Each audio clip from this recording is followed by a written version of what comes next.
Tomer Thursday with the king of the Platinum Triangle, Tomer Fridman. Are you there? Hey, Tomer. Hey. Oh my God, what a morning we've had. It's been hectic. I saw your Rob Report live tour. That was incredible. Thank you. It was good. I mean, you know this about me. So, you know, I'm like a green tea fanatic. You know this, correct? Yes, yes. I live on green tea.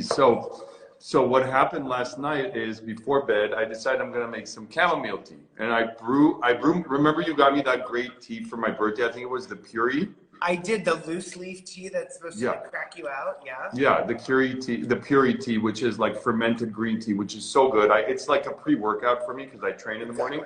But we had Rob Report today. So first of all, hey everyone, I missed everyone. I haven't been on in like 100 years. Right, everyone's here to see you today. I'm excited. It's holidays with Tomer Fridman. It's holidays with green tea. So what happened is I get into bed. And so I brew my tea the night before. So it's basically brewed for like 5 hours, 6 hours, 8 hours. It's brewed for a long time and it's super potent. And it's basically like a quadruple green tea that I drink in the morning before. You brew it overnight, so it's super. Yeah, I do it overnight. Overnight. So I get into bed and I can't sleep. And I'm not even like anxious. I just can't sleep. And it's 3 a.m. and I'm like, I can't sleep. And it's 5 a.m. and I haven't slept yet. And I'm supposed to be up at I train in the morning, but I canceled training because we had Rob Report. And you have Rob Report in the morning. And I had Rob Report. So I slept about 2 hours, maybe 2 hours, 20 minutes. But I woke up and I was like, F this, I need my super potent tea because I've only slept 2 hours. I couldn't believe it. I did not sleep at all. It wasn't like I fell asleep, woke up, did not sleep at all. And guess what? Instead of drinking my chamomile tea before bed, I drank by mistake the super potent. The super tea. The super tea, and I had no super tea for the morning to wake me up, and then I was up all night. What did you do? So I went to bed finally at 5. I went to bed at 5 and woke up around just before 7, like 10 to 7. So I slept about an hour and 15 minutes. Well, that'll hit you in like 2 days. It'll hit you Saturday. It's not going to hit you. Yeah, there you go. It's not going to hit you now. It's going to hit you in 2 Saturdays. Oh, it's hit me. It's hit me like a ton of bricks. Today, thank God for Mel. Thank God for Mel and Alexis. They propped me up like Weekend at Birdie's for Rob Report. It was perfect. The both of them. If it wasn't them with me this morning, I would have probably I was like a puppet. I swear.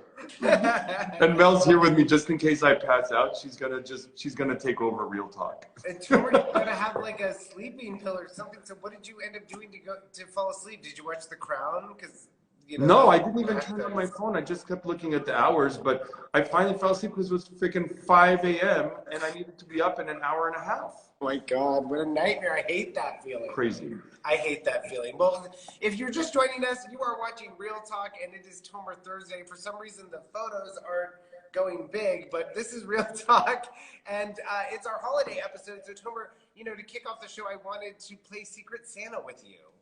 And I think this is something fun we're doing. We're asking people to play Secret Santa. Would you like to play along? I would love to play along. Okay, perfect for my morning. Right? So I know you're tired, but... No, it's so good. Get in Santa's sleigh and tell us what you would buy your celebrity client as a Secret Santa gift, Khloe Kardashian.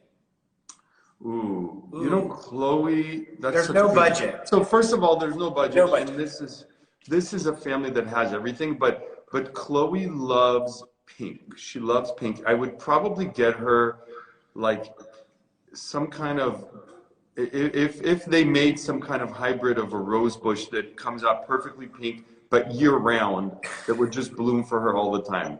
I think that's a cute gift. Yes. She loves pink. She loves pink flowers. So. But not the flowers that never die. No. That would actually bloom in her garden. Yeah. Perfect. She does love pink, as we've seen. Okay, next up, your other celebrity client, Kris Kardashian. For some reason, the picture isn't going big. Kris Jenner. Kris Jenner. So sorry.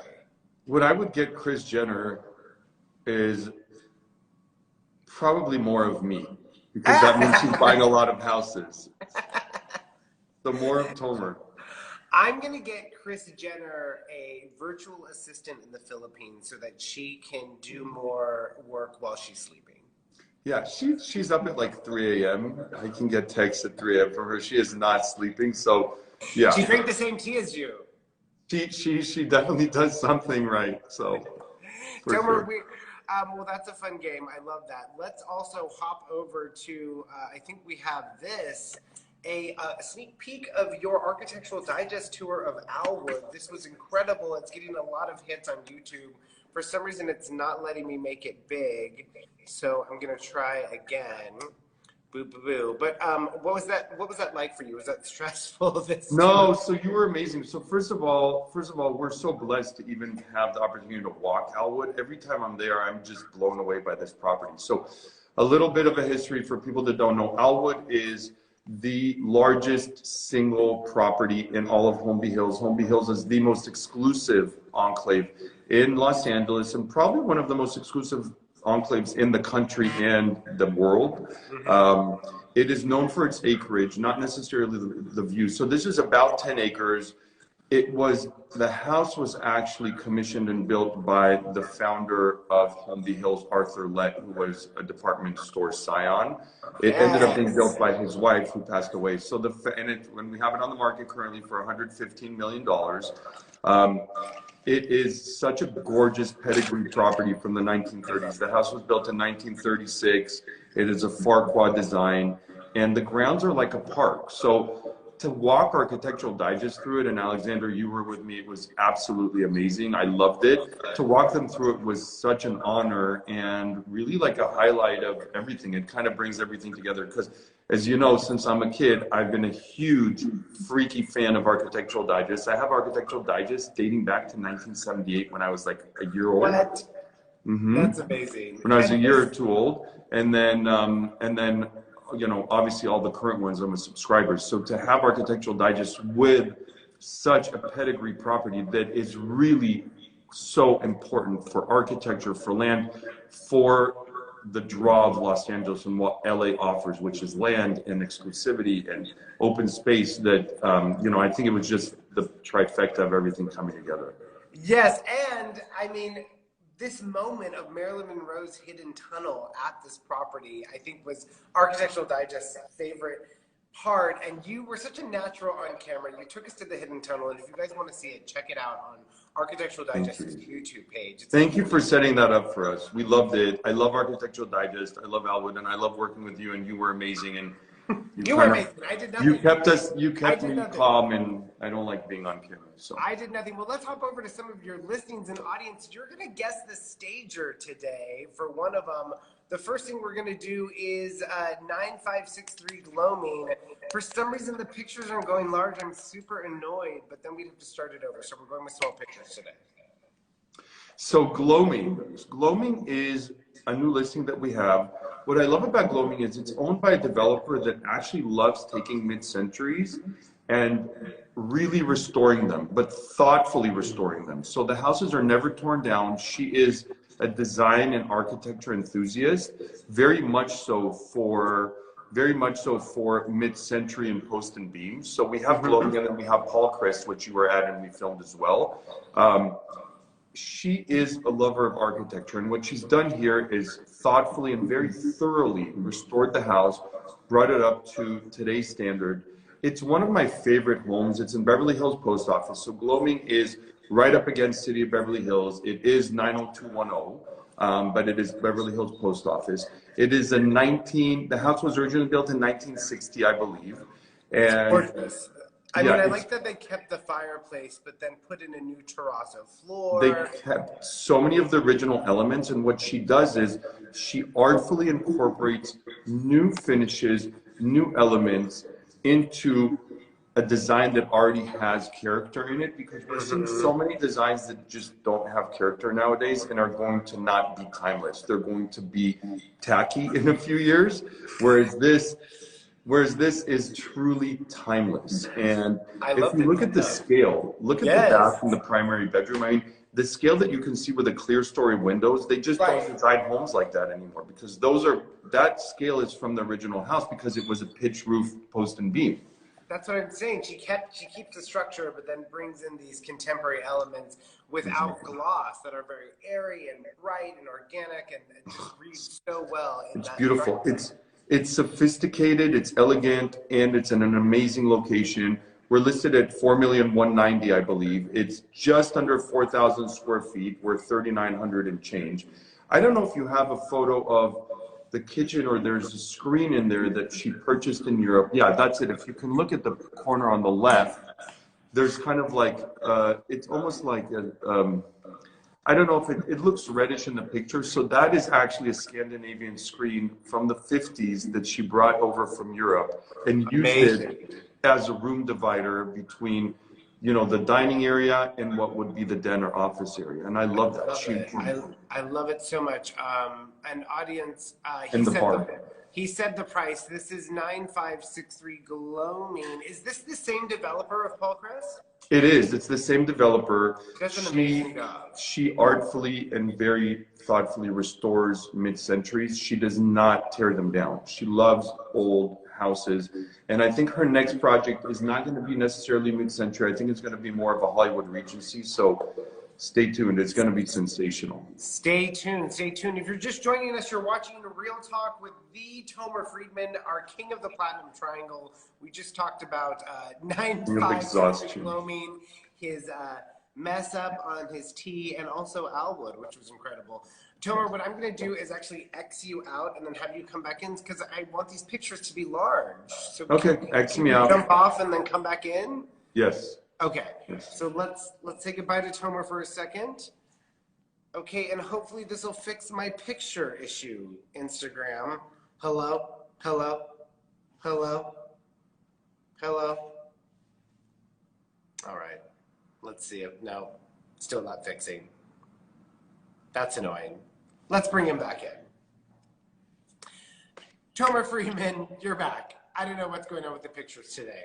You know, Instagram is working on their IGTV interface because there's more features to come. Oh, no way. So let's pop over to your next property, which is stunning. It's on Harper. It's 734 North Harper. And today, audience, we're not guessing the price. We're going to guess the staging company. Okay.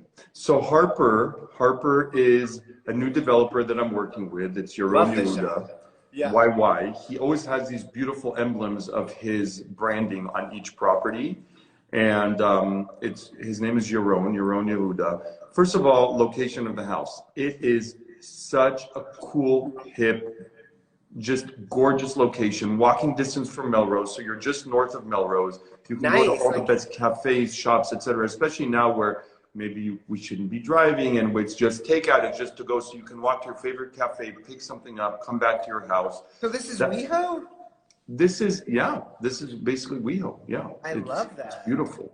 And a couple things about the property. So the house is a contemporary farmhouse, and it is so beautifully executed and elegant inside. We've got 5 bedrooms, 5.5 baths. You've got a movie theater.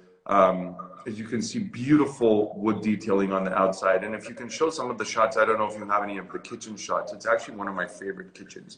It's a modern house, but what it is, or a contemporary house, but what it is, it has all these warm elements of rift oak and really warm wood elements. The kitchen's one of my favorite. That's the bar area where the family room is. And this is quality. I mean, this staircase, is this what you walk into? Beautiful. The paneling is gorgeous. It's over 5,000 square feet, and it's actually we have it in escrow already because we. Oh my God! I was gonna say Harper with a movie theater and that many bedrooms for 4.5 and 6 baths. That's a crazy deal for West Hollywood. Someone should jump on that right away. But you're saying it's already in escrow.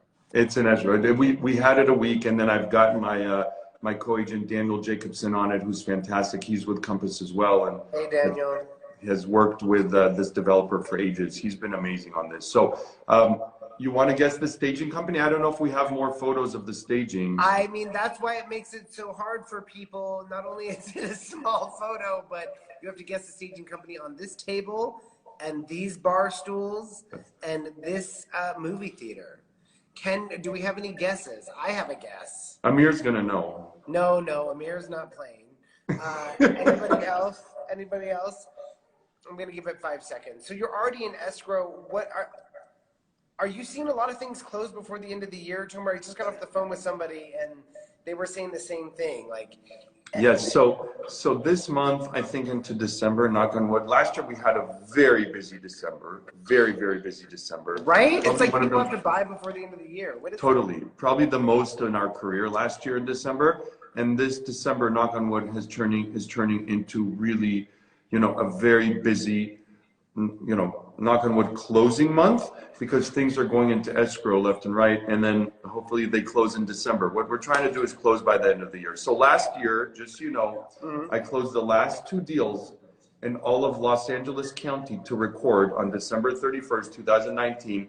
LA County recorders closed at 3 p.m.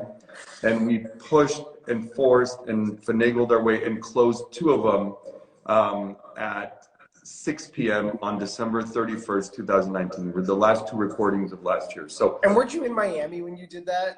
Oh my God, I was in Miami twice last year. 1 November, 1 December, and this year no Miami. Why do things close on December 31st, Tomer? Tell the audience. Well, those closed December 31st because there was so much going on with those 2 transactions. It was pretty arduous. But here, what we're trying to do is close everything, before Christmas. So hopefully that all pans out. But is it taxes? Is that why people have to close? I think people, that's a great question for this year. I think there are a lot of my sellers that are apprehensive of maybe new tax regulations that are coming in and would just like to close things this year. So sellers are being a little more amenable. Plus, if you're getting into escrow early December and you're closing late December, that's a really good cash deal because that means you have like a 2 to 3 week escrow. So that's definitely something you want to jump on. Yeah. Well, we have Everyday Essence guessing. And look at Amir. Amir's giving orders. Amir's being a bad boy as usual. I'm not familiar with this Amir person, but Everyday Essence says that they're going to guess Vesta. Is that true? That is true. Vesta does. True. Yeah, ding, that ding, is true. ding. And B4 Title says lots of sellers unload for tax reasons. I have to agree. Tomer, take us over to your other farmhouse that we have going on here. It's on West 4th Street. So is this again a WeHo moment? It is. So this is actually the same developer as the previous one. You're killing it, Tomer. You are killing it. Same developer. This one is. Oh, they're virtually the same square footage. The finishes are a little different and this lot is just a little smaller. So we have this in the lower 4 million range, but still beautiful, beautiful detailing. I love the location of this as well. That one is north of Melrose. This is closer to kind of where Crescent is. Are they the same developer? Same developer, identical developer, same developer. He does just really great finishes. He works with a fantastic design team. And what I love the most is not just the finishes, but the execution. So he does a really, really fantastic, beautifully fitted product. And not just with the aesthetic, but also with the quality. And that's very, very important. So, and so if someone doesn't like the other house, do you take them to this house? Is that why? Is that why you try and get multiple homes with the developer? Yes. Plus, this developer is already building several much larger ones, which we're gonna hopefully get to work on together. So these are 2 of his products. They're 2 of my favorite products that I've had in this price point, especially for a new build, because so many of the new builds look similar, and both of these have very different looks than the mass product that's on the market currently. And that's but it's so funny because you sell this style of home in Hidden Hills, exactly, and you sell it in West Hollywood. So no matter if somebody wants that type of house, you can bring them into any neighborhood. But what I love about you, Tomer, is we've seen a $150 million Alwood listing, and we've seen a $4.25 million listing on 4th Street. I love it. I think your range is what is really diversification. Exactly. If you're just joining us, you're watching Real Talk, and this is the part of the show where we ended. But before we go, Tomer, we're going to do a 12 days of Christmas, and your day is the second day of Christmas. Okay. 2 Tomer phones. So I would love for you to grab your other phone, because you have 2 phones, correct? Oh, my other phone is in a drawer, Alexander. I need you for our 12 days of Christmas to hold up 2 phones and say, I'll tell you how to do it. 2 Tomer phones. 2 Tomer phones. Perfect. Amir's gonna get a beating after this. Oh, sorry. You have to do it without me laughing. 2 Tomer phones. 2 Tomer phones. Perfect. That made my day too, Amir.